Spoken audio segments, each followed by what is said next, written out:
Eventually, there's going to be a larger motion. Okay, this is probably a silly analogy. Ptolemy's theory of epicycles as explaining the motion of the planets around the Earth when the Earth was the center. The idea was, how do you account for the retrograde motion of Mars?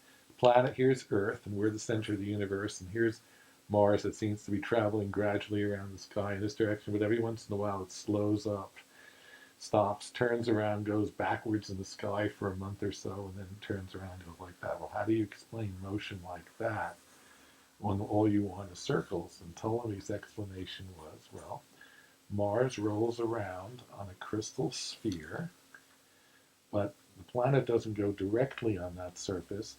Mars has its own little circle that it's on. There's Mars. And this circle rolls along the surface of the big circle and therefore describes a motion that looks a little like this. And that was his theory of epicycles. Little circle rolling along the surface of a big circle. So you might have a motion like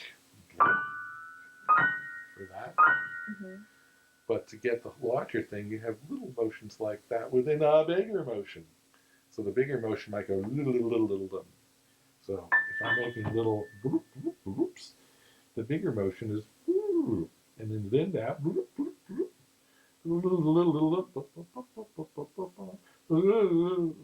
little motions subdividing big motions. Little motions. Yep. Inside of